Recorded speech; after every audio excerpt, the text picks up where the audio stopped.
हरे कृष्णा।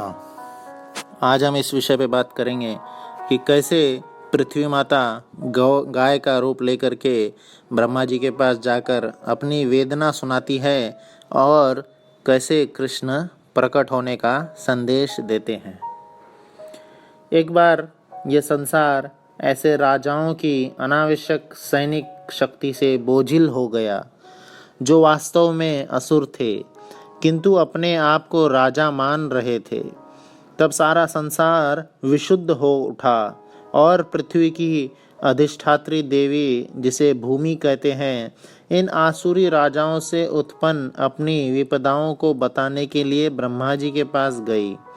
भूमि ने गऊ का रूप धारण किया और वह आंखों में आंसू भरकर ब्रह्मा के समक्ष प्रकट हुई। वह शोकार्त कर रही थी और भगवान की करुणा जगाने के लिए एवं उनकी कृपा कटाक्ष को प्राप्त करने के लिए रो रही थी। उसने पृथ्वी की विपदाग्रस्त स्थिति का वर्णन किया। इस वृतांत को सुनकर ब्रह्मा अत्यंत दुखित हुए।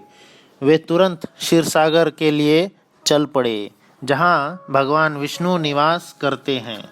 ब्रह्मा जी के साथ शिव जी इत्यादि सारे देवता थे और भूमि भी उनके साथ हो ली। क्षीरसागर के तट पर आकर ब्रह्मा जी भगवान विष्णु को, जिन्होंने पहले वराह का दिव्य रूप धारण करके पृथ्वी लोक की रक्षा की थी, उन्हें प्रसन्न करने का उपाय करने लगे। वैदिक मंत्रों में पुरुष सूक्त नामक एक विशेष प्रकार की प्रार्थना है। सामान्य रूप से देवतागण इसी पुरुष सूक्त का उच्चारण करके श्री भगवान विष्णु को नमस्कार करते हैं।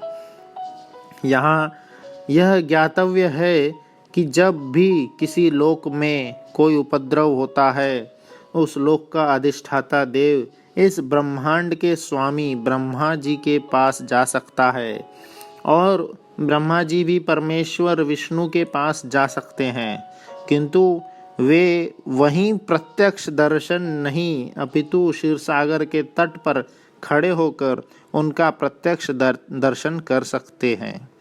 इस ब्रह्मांड के अंतर्गत श्वेत द्वीप नामक एक लोक है, जिसमें क्षीरसागर है। क्षीर अर्थात दूध का सागर। विविध वैदिक वाङ्मय से ज्ञात होता है कि जिस प्रकार इस लोक में लवण सागर है, नमक का सागर है, उसी प्रकार अन्य लोकों में भी अनेक प्रकार के तरल पदार्थ के सागर हैं। कहीं क्षीर सागर है तो कहीं तेल का सागर है, कहीं मदिरा का सागर है और अन्य प्रकार के सागर हैं। पुरुष सूक्त ही वह आदर्श प्रार्थना है, स्तुति है, जिसे देवतागण क्षीरोदक्षाई श्री भगवान को प्रसन्न करने के लिए पढ़ते हैं। क्षीर सागर में शयन करने के लिए वे क्षीरोदक्षाई विष्णु का रूप लेते हैं और इस नाम से प्रसिद्ध होते हैं। वे ही श्री भगवान हैं जिनसे इस ब्रह्मांड के समस्त अवतार प्रकट होते हैं। जब सभी देवताओं ने श्री भगवान की स्तुति पुरुष सूक्त द्वारा कर ली तो उन्हें कोई उत्तर नहीं मिला।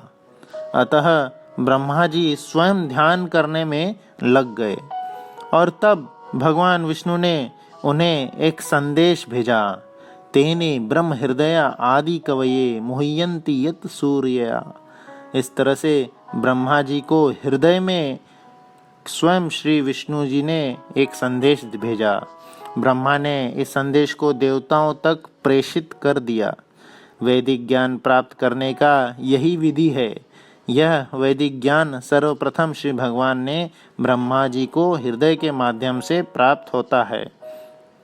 जैसा कि श्रीमद् भागवत के प्रारंभ में ही कहा गया है, तेने ब्रह्मया हृदय आदि कवये, वेदों का दिव्य ज्ञान हृदय के द्वारा ब्रह्मा जी तक प्रेषित हुआ।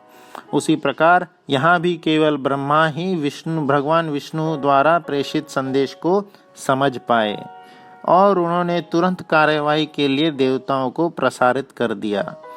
यह संदेश इस प्रकार था।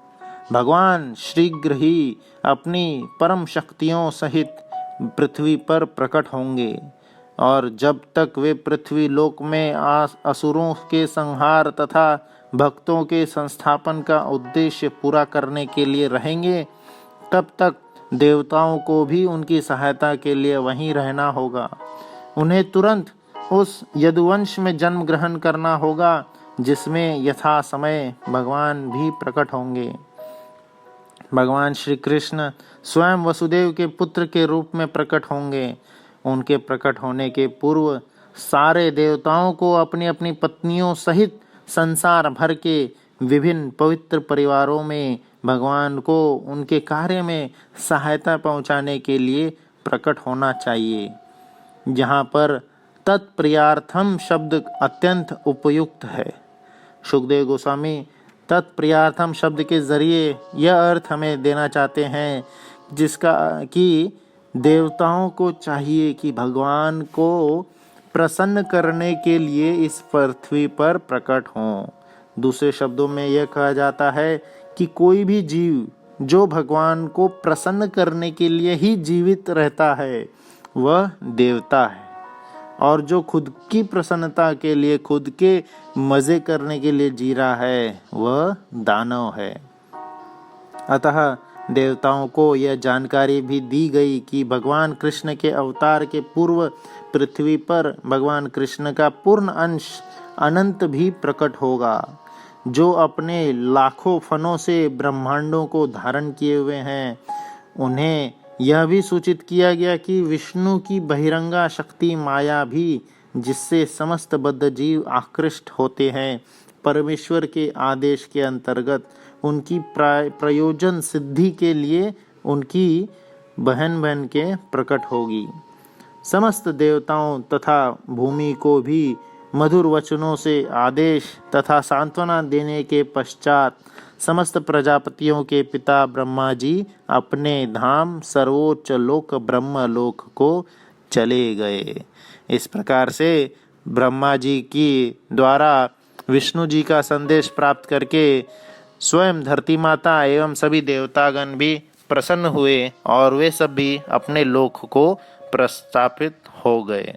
और इस तरह से जब द्वापर काल में कृष्ण आए तो अब उन्होंने उनके इन सभी कार्यों को सुनिश्चित किया। हरे कृष्ण।